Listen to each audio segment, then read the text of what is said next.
Rajasthan news and views में आपका हार्दिक स्वागत है। मैं हूं पत्रकार योगेंद्र योगी। दोस्तों, जिस राज्य का मुख्य सचिव वो रूठ कर चला जाए, वो खुश नहीं हो, तो क्या उस प्रदेश की जनता खुश रह सकती है अपनी सरकार से? अंततः जो चुनाव का परिणाम है वो ये बताता है कि प्रदेश के मतदाता मुख्यमंत्री भजन लाल की सरकार से नाराज हैं, खुश नहीं हैं। तो स्वाभाविक सी बात है, जिस राज्य का मुख्य सचिव जिसके पास पूरी ताकत होती है, पूरी मशीनरी होती है, जबरदस्त साधन सुविधाएं होती हैं, पूरा संवैधानिक कानूनी अधिकार होता है, वही जब राजस्थान से रूठ के चला गया, नाराज होके चला गया, तो यदि आम मतदाता यदि रूठ जाएं और नाराज हैं और ये किसी को पता ही नहीं चले, मुख्य सचिव पंत लंबे समय से अपनी उपेक्षा से नाराज थे, ऐसे ही अंता के मतदाता जो हैं, पूरे प्रदेश के मतदाता आप समझ लीजिए कि लगभग अपनी उपेक्षा से नाराज हैं। और ये बता दिया है अंता के मतदाताओं ने। अंता के मतदाताओं ने अंततः कांग्रेस के उम्मीदवार प्रमोद जैन भाया के जीत पर मोहर लगा दी। मोहरपाल सुमन को हार का सामना करना पड़ा और तीसरे स्थान पर जो निर्दलीय विधायक है, निर्दलीय उम्मीदवार जो है नरेश मीणा, उनको भी पराजय का सामना करना पड़ा। दरअसल ये जो चुनाव हैं, इन्होंने बिहार में जो जबरदस्त मेजोरिटी हासिल की है, उसकी जीत का असर राजस्थान में फीका हो गया है। मुंह में मिठाई का कोर आते आते नमक की डली आ गई है दोस्तों। तो दोस्तों, क्या सरकार इसको मानेगी? सरकार क्या, हालांकि जो मदन राठौड़ है प्रदेश अध्यक्ष भाजपा के, उन्होंने ये कहा है कि आत्मविश्लेषण करेंगे, चिंतन करेंगे, ये करेंगे, वो करेंगे। पिछले 2-2.5 साल से राजस्थान में भारतीय जनता पार्टी की सरकार है, तो राठौड़ साहब ने राजस्थान के बारे में कितना विश्लेषण किया। कुछ भी हो जाए, हादसा हो जाए, लोगों की जान चली जाए, किसान परेशान हैरान हैं, रोजगार की कोई उम्मीद नहीं, व्यवस्था नहीं है, साधन सुविधाओं की जहाँ तक बात करें, अस्पताल तक सुरक्षित नहीं है, वहाँ आग लग गई तो इलाज का जहाँ तक आम लोगों के मामला है, ये सब सरकार को और क्या प्रदेश अध्यक्ष को दिखाई नहीं देता? ये यदि दिखाई देता दोस्तों, तो ये जो अंता में जो चुनाव का परिणाम आया है ना, जो उपचुनाव हुए, बताता चलूँ आपको कि अंता के जो विधायक थे, पूर्व विधायक कंवरलाल मीणा भारतीय जनता पार्टी के विधायक थे, एक आपराधिक मामले में उनको सजा हुई और उनकी ये सीट चली गई। उनकी विधायक की जो सदस्यता है वो खत्म हो गई। तो इस बात से भी एक मैसेज पूरे अंता के लोगों में गया है और पूरे प्रदेश में जाता है कि कानून व्यवस्था की जहाँ तक स्थिति, आप आज रोज अखबार देख लीजिए, आप मीडिया देख लीजिए उठाकर, बड़ी बड़ी वारदातें, गैंगस्टर्स यहाँ पर डोल रहे हैं, लोगों को खबरें डरा रही हैं उनकी। हालांकि जो लोग डायरेक्ट उनसे प्रभावित नहीं है वो भी परेशान है, हैरान है ऐसी खबरें को सुनकर कि सरेआम जो गैंगस्टर हैं वो जेलों में बैठकर, विदेशों में बैठकर यहाँ पर गैंग चला रहे हैं, ऑपरेट कर रहे हैं। और नया मामला तो आपको पता ही है जो हनुमानगढ़ में हुआ है। पाकिस्तान के आतंकवादियों ने, पाकिस्तान की जो हैंडलर्स हैं, वो जो दिल्ली में बम विस्फोट हुआ है उसमें हनुमानगढ़ में उन्होंने ड्रोन से हथियार गिरा दिए और पुलिस प्रशासन, जिला प्रशासन, राज्य सरकार, खुफिया एजेंसी, इंटेलिजेंस एजेंसी, गुप्तचर विभाग, ये विभाग, वो विभाग, सबके सब सोते रहे।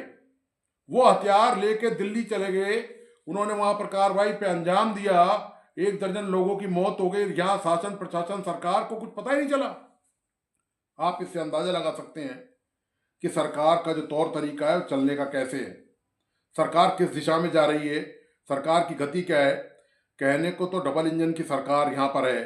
राजस्थान में आपको याद होगा जब लोकसभा और विधानसभा के जब चुनाव हुए थे, तब यही दावा और वादा किया गया था कि डबल इंजन की सरकार बहुत तेज विकास करेगी, बहुत तेज गति से चलेगी।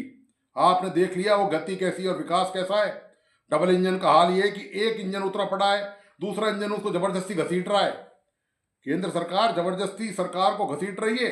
आप ये मान के चलिए, राजस्थान की जो बदहाली है, 3-4 महीने लगातार मानसून में बारिश हुई है, प्रदेश का एक भी जिला, एक बड़ा शहर, कस्बा, गांव ऐसा नहीं है जो पानी की समस्या से, मानसून में बारिश की समस्या से तंग नहीं हुआ हो, परेशान नहीं हुआ हो। नाले नालियाँ चौक है, जगह जगह हालत खराब है, सड़कें खुदी हुई हैं। किसानों का तो सबसे बुरा हाल है इस प्रदेश में। पूरी तरह से किसान लगभग तबाह हो चुके हैं, उनकी फसलें तबाह हो गई। उनके मुआवजे का यदि सरकार ने कोई घोषणा की भी है तो वो ऊँट के मुंह में जीने के बराबर है। आप बताइए, अन्नदाता ही जिस प्रदेश में नाराज हो, आम विद्यार्थी जिस पे युवा नाराज हो, महिलाएं नाराज हो, तो वहां पर चुनाव कैसे जीता जा सकता है। और आश्चर्य की बात यह है कि भारतीय जनता पार्टी ने रणनीति बनाते समय, चुनावी रणनीति जो जीत के लिए बनाई जाती है, सारे दल और सारे प्रत्याशी बनाते हैं, तब इस पर विचार ही नहीं किया। उनको लगा कि अब विचार करने की जरूरत क्या है, सरकार आराम से मजे से चल रही है, जनता हैरान है, परेशान है, जनता की क्या क्या परेशानियां, उनसे सरकार का कोई वास्ता नहीं रह गया है। दोस्तों, यदि सरकार का ये वास्ता आम लोगों की परेशानी से होता ना, कि अदालतों से जो फैसले हो रहे हैं ना, आए दिन जो आदेश निर्देश दिए जा रहे हैं, फिर एक आदेश हुआ है, कल निर्देश हुआ है, मैंने पूर्व में भी वीडियो बनाए थे इस बात को लेकर कि अदालतें सरकार चला रही हैं। राजस्थान में सही मायने में आप देखें तो सरकार चलवा कौन रहा है? आपकी चुनी हुई सरकार को कौन चला रहा है? आपने इसलिए चुना है कि सरकार चलेगी तो आपका भला होगा, लोक कल्याण के काम होंगे, विकास के काम होंगे, आपके क्षेत्र की जो समस्या है उनका निदान होगा। लेकिन दोस्तों, लगता यही कि जिस तरह से हाई कोर्ट और सुप्रीम कोर्ट के निर्देश आदेश आ रहे हैं, उससे तो लगता यही कि सरकार का राजस्थान में अता पता ही नहीं है। सरकार का राजस्थान में अता पता है नहीं, लोग कहीं ढूंढ रहे हैं, सरकार है ही नहीं यहां पर। यह हालत हो गई है। हाई कोर्ट ने फिर राजस्थान में एक बयान, एक निर्देश जारी किया है। जयपुर में फुटपाथ चलने लायक नहीं है, अतिक्रमण जगह जगह पसरा हुआ है, दुर्घटनाएं लगातार हो रही हैं। हाई कोर्ट ने प्रसंज्ञान लिया है सो मोटो। स्वतः स्फूर्त किसी ने हाई कोर्ट को बताया नहीं, लेकिन हाई कोर्ट भी जागरूक है। मीडिया के माध्यम से, सोशल मीडिया के माध्यम से हाई कोर्ट ने स्वतः प्रसंज्ञान लिया है और प्रसंज्ञान लेकर राज्य सरकार से को कारण बताओ नोटिस जारी किया है कि अतिक्रमण क्यों है यहाँ पर इतने सालों से। कांग्रेस के राज में 50 खामियां होंगी, 50 बुराइयां होंगी, 50 उनकी गलतियां होंगी, ये होगा वो होगा, सब कुछ होगा। तो आपने क्या किया है 2.5 साल में, जो बार बार कोर्ट को हस्तक्षेप करना पड़ रहा है हर मामले में। आवारा जानवरों का मामला हो तो कोर्ट ने हस्तक्षेप किया है, आपको याद होगा। कुत्तों के काटने की जो घटना है उस पर कोर्ट जागरूक हुआ, उस पर कोर्ट ने निर्देश दिया सरकार को। फुटपाथ का मामला मैंने आपको बता ही दिया। ये जो बीच में अभी जो अग्नि दुर्घटनाएं हुई थी, चाहे वो सवाई मानसिंह मेडिकल कॉलेज की अस्पताल की अग्नि दुर्घटना हो, चाहे वो बाड़मेर की बस में जलने से जिन लोगों की मौत होगी थी उनका मामला हो, जोधपुर में जो एक्सीडेंट के मामले हों, इन तमाम मामलों पर हाई कोर्ट ने प्रसंज्ञान लिया है। आपको याद होगा वो झालावाड़ में वो स्कूल की छत गिरने से कितने सारे बच्चों की मौत हो गई थी, उस पर भी हाई कोर्ट ने प्रसंज्ञान लिया है। जब हाई कोर्ट ही हर मामले में सरकार से जवाब तलब करेगा, तो फिर सरकार को चलाने की, सरकार को रहने की जरूरत क्या है? फिर तो हाई कोर्ट ही सरकार चला लेगा।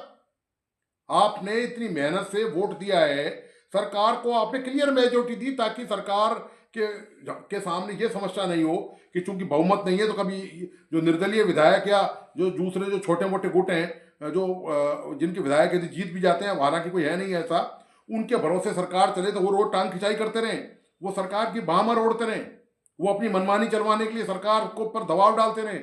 तो आपने चूंकि बिल्कुल क्लियर कट समर्थन दिया सरकार को और बहुमत दे दिया बिल्कुल साफ सुथरा कि अब सरकार को चलने में परेशानी नहीं है, लेकिन सरकार चल रही है। डबल इंजन की सरकार है ये चलती नजर आ रही है कहीं। हाई कोर्ट के आदेश निर्देशों से तो दोस्तों यही लगता है कि सरकार कहीं चलती रेंगती भी नजर नहीं आ रही, चलना तो बहुत दूर की बात है। और दोस्तों, मैं आपको बताता चलूं, सरकार के कामकाज का जो परिणाम है, ये एक अंता चुनाव, उपचुनाव जो है, ये लिटमस टेस्ट है सरकार का। आप भी, सरकार यदि नहीं जागी और आम लोगों के दुख दर्दों की सरकार ने सुनवाई नहीं की, उनका निराकरण नहीं किया, सब सत्ता के नशे में डूबे हुए हैं, तो आप ये निश्चित मान के चलें कि फिर मतदाता क्या कर सकता है। मतदाताओं ने समझदार को इशारा काफी होता है, और वो इशारा मतदाताओं ने अंता में कर दिया है कि सरकार अभी भी ध्यान रखे, अभी भी तो सरकार के पास वक्त है। सरकार के पास, आप ये बताइए, इस सरकार की हालत है कि सरकार के मंत्री छापे मार रहे हैं, मशीनरी का आता पता ही नहीं है, जो प्रशासनिक जो ढांचा है सरकार का वो चरमरा चुका है। खुद कैबिनेट मंत्री किरोड़ीलाल मीणा ने, आपको पता होगा, नकली खाद पकड़ने के लिए जगह जगह छापे मारे हैं। वो अपनी सरकार के खिलाफ खड़े हुए थे, आपको याद होगा, उन्होंने कानून व्यवस्था पर प्रश्न चिन्ह लगाया था पहले। अब चूंकि वो नाराज नहीं है, लेकिन समस्याएं तो वहीं की वहीं है। कानून व्यवस्था की स्थिति अच्छी नहीं है कोई। रोज हादसे हो रहे प्रदेश में, रोज धमकियां मिल रही है गैंगस्टर द्वारा। तो ये कैबिनेट मंत्री वो चूंकि किरोड़ीलाल मीणा दबते और डरते नहीं है, वो बेबाक है इस मामले में। हालांकि बहुत सारे मुद्दों पर वो उन्होंने बयान नहीं दिया, जहां देना चाहिए था उनको। वो भी पॉलिटिक्स तो करते ही है ना, आखिर वो भी तो नेता हैं, पॉलिटिक्स करते हैं। लेकिन उन्होंने जो बयान दिया उनसे साबित होता है कि सरकार के अंदर खाने ही सब मंत्री असंतुष्ट हैं। आपको मैं बताता चलूं कि जब वो मदन राठौड़ जो प्रदेश अध्यक्ष है भाजपा के, जब इन्होंने बैठक ली थी बीजेपी के और फीडबैक लिया था पूर्व सांसद और विधायकों से, तो उन्होंने साफ तौर पर कहा था कि हमारी तो कोई सुनता ही नहीं है। आप ये बताइए, जिस प्रदेश में जिसकी सत्तारूढ़ पार्टी की सरकार है भाजपा की, उसके विधायक मंत्रियों की कोई नहीं सुन रहा, विधायक और सांसदों की, तो आम जनता की सुनवाई की उम्मीद किससे की जा सकती है और कैसे की जा सकती है। तो दोस्तों, मेरा मानना यह है कि सरकार को समझ जाना चाहिए। ये जो डबल इंजन का मामला है, जो एक इंजन पूरी तरह बेकाबू हो चुका है और लगभग अनियंत्रित होकर इधर से उधर दौड़ रहा है, उसको दिशाहीन हो चुका है, तो उसको नियंत्रण करने के लिए सरकार के पास वक्त है। सरकार अच्छे ड्राइवर की तलाश करे, अच्छे पायलट की तलाश करे, अच्छे चालक की तलाश करे। सरकार अपनी मशीनरी को दुरुस्त करे। लोग जो जनसेवक हैं, जो प्रशासनिक अधिकारी हैं, वो लोक सेवक कहलाते हैं। वो लोक सेवक की तरह काम करें, वो अंग्रेजों की तरह काम नहीं करें। राजस्थान में लोक सेवक जो हैं, नौकरशाह जो हैं, ब्यूरोक्रेट्स, आईएएस आईपीएस की मैं बात कर रहा हूँ, वो जनता को आज भी गुलाम समझ के काम करते हैं। तो जब तक इस मानसिकता की में बदलाव नहीं आएगा इस प्रवृत्ति में, तब तक दोस्तों हालात सुधरेंगे नहीं। और यदि हालात नहीं सुधरे तो परिणाम आप जानते हैं, वो अंता ने बता दिया है। तो दोस्तों, आपको आज का ये विश्लेषण कैसा लगा, प्लीज़ अपने लाइक एंड कमेंट के साथ बताइए। इस वीडियो को अपने दोस्तों और परिजनों को प्लीज़ ज़रूर शेयर करें। मेरा तमाम दोस्तों से आग्रह है कि प्लीज़ इस यूट्यूब चैनल को सब्सक्राइब करें, लाइक करें और बेल आइकन का बटन प्लीज़ ज़रूर दबाइए। धन्यवाद।